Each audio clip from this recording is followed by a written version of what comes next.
ಕಾಂಗ್ರೆಸ್ನಲ್ಲಿ CM DCM ಜಟಾಪಟಿ ಸ್ವಾಮೀಜಿಗಳ batting ವಿಚಾರಕ್ಕೆ ಸಂಬಂಧಪಟ್ಟಂತೆ ಕೇಂದ್ರ ಸಚಿವೆ ಶೋಭಾ ಕರಂದ್ಲಾಜೆ ಕೂಡ ಪ್ರತಿಕ್ರಿಯೆಯನ್ನು ಕೊಟ್ಟಿದ್ದಾರೆ. ಅಂದರೆ ಬಿಜೆಪಿ ನಾಯಕರಿಗೆ ಇದೊಂದು ರೀತಿ ಅಸ್ತ್ರವಾಗಿ ಸಿಕ್ಕಿದೆ. ಅಂದರೆ ಇವರ ಕಚ್ಚಾಟಗಳು ಸಿಎಂ ಅಥವಾ ಡಿಸಿಎಂ ಸ್ಥಾನಗಳ ಬಗ್ಗೆ ಬೀದಿ ರಂಪಾಟ ಮಾಡ್ತಾ ಇದ್ದಾರಲ್ವ, ಆ ವಿಚಾರ. ಕಾಂಗ್ರೆಸ್ನಲ್ಲಿ ಒಳ ಒಪ್ಪಂದ ಏನಾಗಿದೆ ಅಂತ ಗೊತ್ತಿಲ್ಲ. ರಾಜ್ಯ ಸರ್ಕಾರದ ವೈಫಲ್ಯ ಮುಚ್ಚಿ ಹಾಕಲು ಚರ್ಚೆ ಮಾಡ್ತಿದ್ದಾರೆ, ಅಂದರೆ ಡೈವರ್ಟ್ ಮಾಡ್ತಾ ಇದ್ದಾರೆ. ಕುರ್ಚಿಯ ಗುದ್ದಾಟದ ನಾಟಕ ಆಡ್ತಿದ್ದಾರೆ ಅಷ್ಟೇ ಅಂತ ಶೋಭಾ ಕರಂದ್ಲಾಜೆ ಹೇಳಿದ್ದಾರೆ. ಈ ನಾಟಕವನ್ನು ಅವರ ಹೈಕಮಾಂಡ್ ಖರ್ಗೆ ಅವರು ಅಂತ್ಯಗೊಳಿಸಬೇಕು.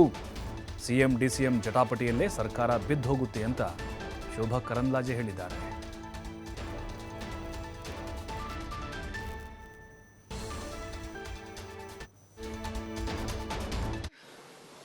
ಒಳ ಒಪ್ಪಂದ ಏನಾಗಿದೆ ನಮಗೆ ಗೊತ್ತಿಲ್ಲ.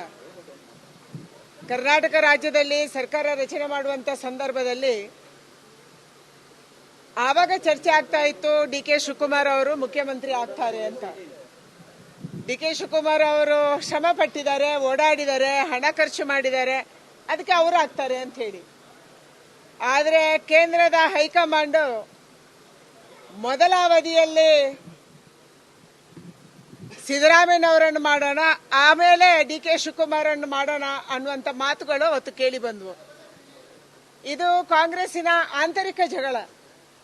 ಅದನ್ನು ಅವರೇ ಬಗೆಹರಿಸ್ಕೋಬೇಕು. ಏನು ಒಪ್ಪಂದ ಆಗಿದೆ, ಒಪ್ಪಂದದಂತೆ ನಡ್ಕೊಂತ ಇದ್ದಾರಾ, ನಡ್ಕೊಂತ ಇಲ್ವಾ? ಯಾಕೆಂದ್ರೆ ರಾಜ್ಯದ ಜನ ಕಾಂಗ್ರೆಸ್ಸಿಗೆ ಬಹುಮತವನ್ನ ಕೊಟ್ಟಿದ್ದಾರೆ.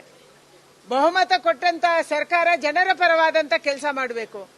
ಇವತ್ತು ಕರ್ನಾಟಕ ರಾಜ್ಯದಲ್ಲಿರುವಂತಹ ಸಮಸ್ಯೆಗಳನ್ನ ಮುಚ್ಚಿ ಹಾಕೋದಕ್ಕಾಗಿ ಇದು ನಡೀತಾ ಇರುವಂತ ಷಡ್ಯಂತ್ರ ಅಂತ ನಮಗೆ ಅನಿಸಕ್ಕೆ ಶುರುವಾಗಿದೆ. ನಿರಂತರವಾಗಿ ಆಡಳಿತದ ಮುಖ್ಯಮಂತ್ರಿ ಯಾರಾಗಬೇಕು, ಡಿಸಿಎಂ ಯಾರಾಗಬೇಕು, ಮಂತ್ರಿ ಯಾರಾಗಬೇಕು, ಯಾರ ಖಾತೆ ಯಾರಿಗೆ ಬೇಕು ಅನ್ನುವಂಥ ಜಗಳ ನಡೀತಾ ಇದ್ರೆ ಜನ ಇವತ್ತು ಅಭಿವೃದ್ಧಿ ಕೆಲಸವನ್ನ ಮರೀತಾರೆ. ಕಾನೂನು ಸುವ್ಯವಸ್ಥೆ